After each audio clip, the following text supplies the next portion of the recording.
বাংলাদেশের কত জানোয়ার মার্কা আলেম আছে, তারা একটা হাদিসটার সামনে নিয়ে আসে, মান বানা লিল্লাহি মাসজিদান বানাল্লাহু লাহু বাইতান ফিল জান্নাহ।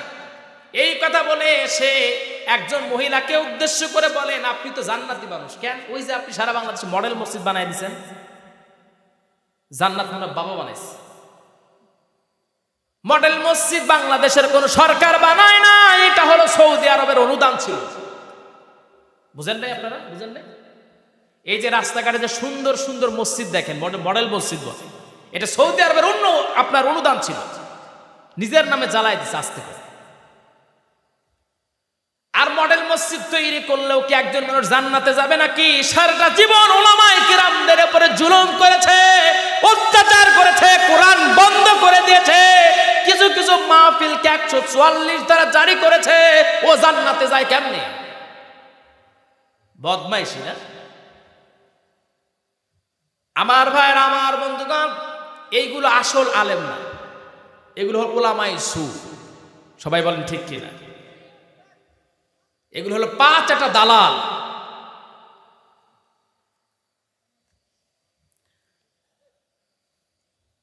আবার কে যেন কি বলে আমার ভাইয়ের, আমার বন্ধুগণ, একটু বিবেক দিয়ে চিন্তা করেন, আবেগ না, বিবেক দিয়ে চিন্তা করেন। আমার ভাইয়ের, আমার বন্ধুগণ,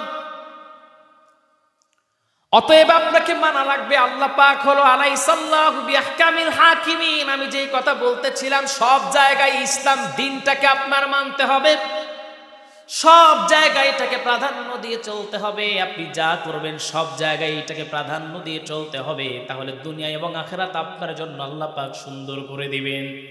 আমার ভাইয়েরা, আমার বন্ধুগণ, জিহাদটাকে আল্লাহ পাক ফরজ করে দিয়েছেন। এই জিহাদটা আকিমউদ্দিন প্রতিষ্ঠিত করার জন্য। যে আল্লাহর গোলাম জমিনে রক্ত ঢেলে দিবেন, সে শাহাদাতে মৃত্যু পেয়ে যাবে। আল্লাহ পাক বলছেন, ইন্নাল্লাহা আশতারা মিনাল মুমিনিনা আনফুসাহুম ওয়া আমওয়ালাহুম বিআন্না লাহুমুল জান্নাহ। সবাই বলে আল্লাহু আকবার। আল্লাহ পাক বলেন, যারা জান আর মাল দিয়া যারা জান আর মাল দিবে আল্লাহর রাস্তায়, আল্লাহ পাক বলছেন, আমি তাদের সঙ্গে ব্যবসা করছি, বিনিময়ে তাদেরকে আমি আল্লাহ পাক জান্নাত দিয়ে দেব। সুবহানাল্লাহ বলতে পারেন না? তার মানে যার অর্থ সম্পদ আল্লাহর রাস্তায় দিবে, আল্লাহর জমিনে যেন আল্লাহর দ্বীন আইন প্রতিষ্ঠিত হয়, এই জন্য যারা সামনে অগ্রসর হবে, সংগ্রাম করবে, এরা যদি মারা যায়, শহীদ হয়ে যায়, মারা গেলে তাদেরকে মৃত বলা যাবে না, এরা হলো শহীদ, এরা জীবিত। আল্লাহ পাক বলেন, এদেরকে আমি এইগুলোর বিনিময়ে জান্নাত দিয়ে দেব। আমার ভাইরা, আমার বন্ধুগণ, একজন সাহাবী ছিলেন, যার আমি আলোচনাটা করেই শেষ করে দিব। আপনারা থাকবেন তো নাকি? থাকবেন? আচ্ছা, কারা কারা থাকবেন হাত তুলে একটু দেখান ইনশাআল্লাহ। আমি এটা বলে শেষ করে দেব, আপনাদের বেশি সময় কষ্ট দিব না।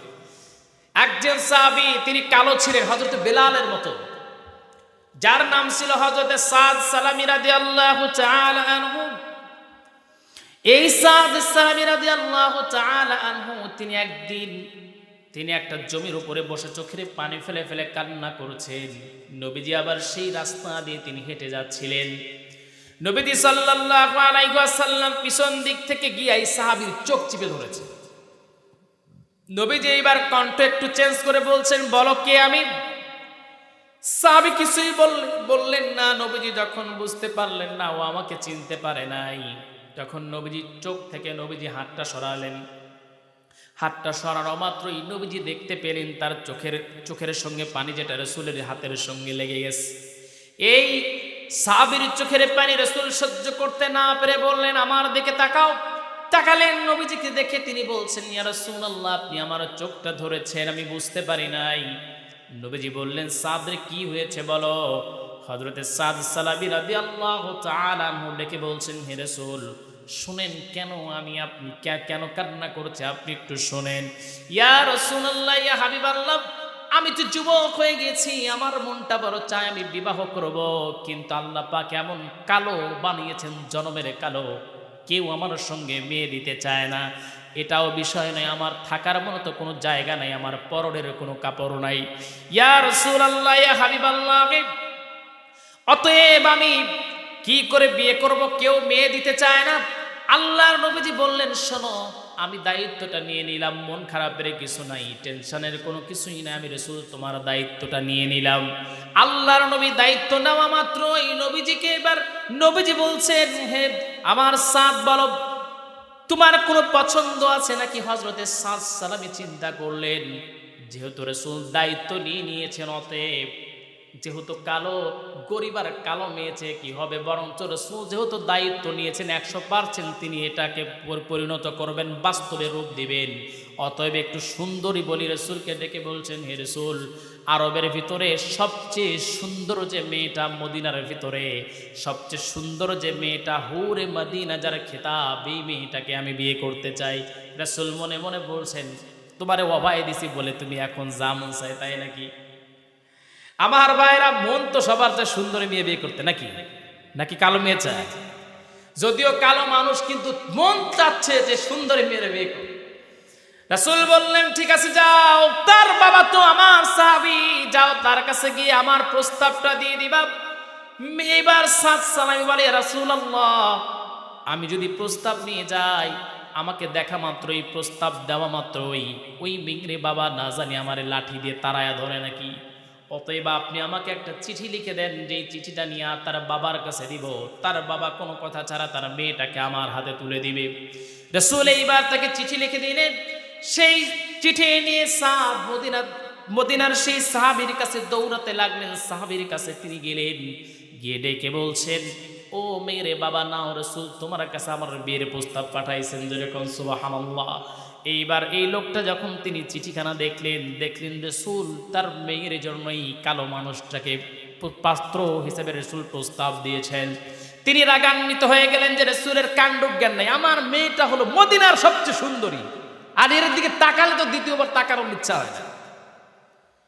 এইবার যখন লোকটা রেগে গেছেন, তিনি ডেকে বলছেন, রাসূল প্রস্তাব দিয়েছেন, আমি অমান্য করতে পারি না, কিন্তু আমার মেয়ে যদি রাজি না থাকে তাহলে কিছুই করতে পারবো না।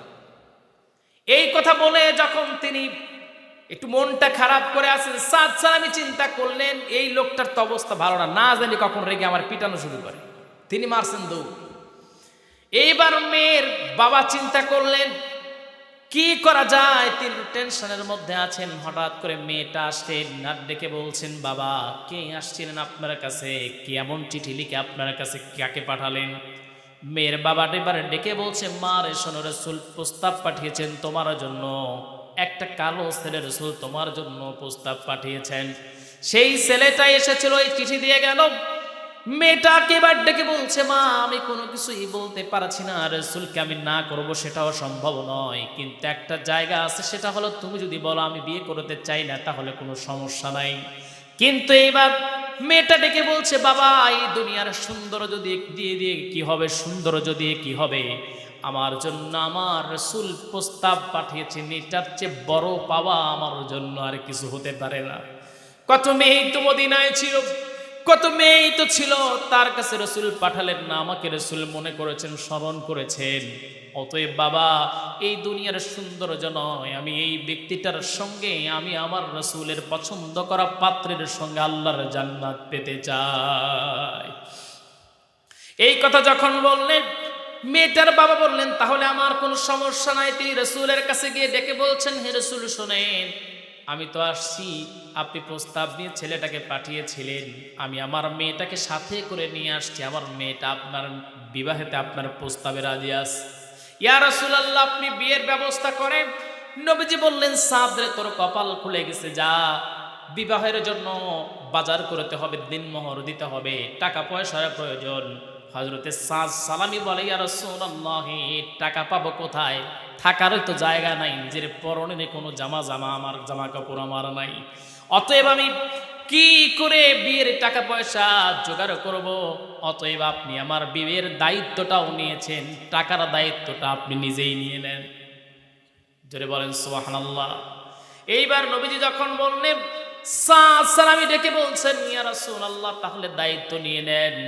নবীজি এইবার বললেন, যাও, তুমি আমার একজন সাহাবী আছে, আমার মেয়ের জামাই, যার নাম হলো জিন্নুরাইন, উসমান জিন্নুরাইন, তার কাছে চলে যাও। তার কাছে গেলেন, গিয়ে আবদার করলেন, টাকা দিয়ে দিলেন। রাসূল আর একজন সাহাবীর কাছে পাঠালেন, বললেন তার কাছে চলে যাও। তার কাছে গেলেন, তার কাছে গিয়ে তিনি 200 দিরহাম নিলেন, স্বর্ণ মুদ্রা তিনি নিলেন। এবার নবীজি বললেন যাও তুমি আমার মেয়ের জামাই আলীর কাছে চলে যাও। আলীর কাছে যখন গেলেন, হযরত আলী ডেকে বলছেন শোনো আমি তোমাকে কি দিব, আমার ঘরে আজকে কয়েকটা দিন হলো চুলাই জ্বলে না। এবারে সাদ সালামি বলছেন ও আলী রে শোনো, কোনো ডিস্টার্ব করবা না, বিয়ে করব, টাকার প্রয়োজন, টাকার জন্য পাঠিয়েছেন রাসূল, যা আছে তাই দিয়ে দাও। হযরত আলী টাকা দিলেন। সেই টাকা নিয়ে চিন্তা করলেন বিয়ের জন্য বাজার করতে যাব। মনে বড় আনন্দ, যেখানে তার বিয়ে হওয়ার কথা না সেখানে হুরে মদিনার সঙ্গে তার বিয়ে হবে। এই আনন্দ নিয়ে তিনি মদিনার বাজারে গেলেন বিয়ের বাজার করার জন্য। তিনি বিয়ের বাজার করবেন, হঠাৎ করে তার কানে চলে আসলো হাইয়া আলাল জিহাদ, জিহাদের জন্য প্রস্তুতি নিয়ে নাও। কে যেন ডেকে বলছে ও সাদ সালামি তুমি কি শুনেছো নাকি জিহাদের ময়দানের জন্য রাসূল ডাক দিয়ে ফেলেছেন। অতএব আল্লাহর জমিন আল্লাহর দ্বীন কায়েমের জন্য তোমাকেও জিহাদ করতে হবে। কিন্তু যে তাকে খবরটা জানিয়েছেন তিনি জানতেন না হযরতে সাদ বিয়ে করবেন। হযরতে সাদ চিন্তা করলেন আমি কি করব, আমার তো বিয়ের কথাই ছিল না, সেখানে বিয়েটা হবে, অতএব আমি কোন দিকটাকে বেছে নিব। এবার হযরতে সাদ সালামি চিন্তা করলেন বেঁচে থাকলে বিয়ে করা যাবে, কিন্তু যদি এই সময়টা অতিবাহিত হয়ে যায় তাহলে জিহাদের সময় নাও পেতে পারি, অথবা এমনটা হতে পারে আমার রাসূল জিহাদের ময়দানে গিয়ে তিনি জিহাদের ময়দানে তাকে হত্যা করা হলো, আমার রাসূলের দেহ থেকে রক্তক্ষরণ হলো, এটা আমি কেমনে সহ্য করব। হযরতে সাদ এই চিন্তা করে তিনি একটা বোরকা কিনলেন, কালো বোরকা কিনলেন। বোরকাটা কেনার উদ্দেশ্যটা হলো যদি রাসূল তাকে দেখে রাসূল তাকে পাঠিয়ে দিবে, যাও সাদ বিয়ের জন্য চলে যাও, বাজার করো, তোমাকে আজকে জিহাদের ময়দানের জন্য ছুটি দিয়ে দিলাম। এই কথা যেন নবী রাসূল বলতে না পারে, এই জন্য একটা বোরকা তিনি কিনলেন। এরপরে হযরতে সাদ তিনি একটা তরবারি কিনলেন, একটা তলোয়ার কিনলেন, একটা ঘোড়া কিনলেন, একটা ঢাল কিনলেন। জিহাদের জন্য তিনি ছুটলেন। হযরতে সাদ যেখানে তার বিয়ের বাজার করার কথা ছিল তিনি সেখানে জিহাদের বাজার করলেন। তিনি রওনা দিয়ে দিলেন জিহাদের ময়দানে। জিহাদের ময়দানে গিয়া তিনি তো মৃত্যুকে ভয় পেতেন না, সাহাবায়ে কেরাম মানতেন যদি শহীদ হয়ে যাই, যদি মারা যাই তাহলে শহীদ হয়ে যাব, আল্লাহর জান্নাতের পাখি হয়ে যাব, আর যদি বেঁচে থাকি তাহলে তো গাজী হিসাবে বেঁচে থাকবো। আমার ভাইরা, আমার বন্ধুগণ, এইবার হযরতে সাদ কাফেরদের বিপক্ষে যখন জিহাদ করতেছিলেন, জিহাদ করতে করতে হযরতে সাদের দিকে একটা তীর নিক্ষেপ করা হলো রে। হযরতে সাদ তিনি মাটিতে লুটিয়ে পড়লেন। হযরতে সাদের দেহটাকে দ্বিখণ্ডিত করা হলো। আমার আপনার রাসূল যখন জিহাদ সমাপ্ত ঘোষণা করা হলো, রাসূল বললেন এই জিহাদে কে কে শহীদ হয়েছে তার লাশগুলোকে নিয়ে আসো। লাশগুলো নিয়ে আসা হলো। রাসূল দেখতে পারলেন তার ভিতরে রাসূলের প্রিয় যেই সাহাবী যিনি বিয়ের জন্য কান্না করতেছিলেন হযরতে সাদও সেই জায়গায় আছে, মাটিতে লুটিয়ে পড়ে আছে, যার পুরো দেহটা রক্তে রঞ্জিত হয়ে গেছে। আমার আপনার রাসূল চোখের পানি ছেড়ে দিলেন। রাসূল একবার হাসলেন, রাসূল একবার কান্না করেছেন। সাহাবায়ে কেরাম প্রশ্ন করেছেন হে রাসূল কেন আপনি এমন করে কান্না করেন, আবার হাসেন, কখনো রাসূল এমন করতে আপনাকে দেখি নাই। আল্লাহর নবী মুহাম্মদ সাল্লাল্লাহু আলাইহি ওয়াসাল্লাম ডেকে বলছেন সাহাবীরা শোনো, আমার সাদ এই দুনিয়ার একটা আনন্দ থেকে সে বঞ্চিত হয়েছে, বিয়ে থেকে সে বঞ্চিত হয়েছে, কিন্তু আমি রাসূল দেখতে পারছি জান্নাতের হুর আর গিলমানেরা আমার সাদকে তাকবীর দিয়ে আমার আল্লাহর জান্নাতে নিয়ে যাচ্ছে। কঠিন হাসরের দিনে আখেরি নবীজি বিনে পাপী উম্মতকে করিবে পার, আর পাপী উম্মত কে করিবে পার। যত আল্লাহর নবী রবে নফসি নফসি বলবে সবে, কাঁদবে সবে হয়ে আলাচান। হারে কঠিন সেই নিদান, মায় চিনবে না গর্ভের সন্তান, স্বামী না চিনিবে পরিবার। বাঁচাও বাঁচাও ডুবে ধনী, সেই দিন নবীর গুণমণি উম্মত বলে করিবেন চিৎকার, পাপী উম্মতকে করিবে পার, আর পাপী উম্মত কে করিবে পার।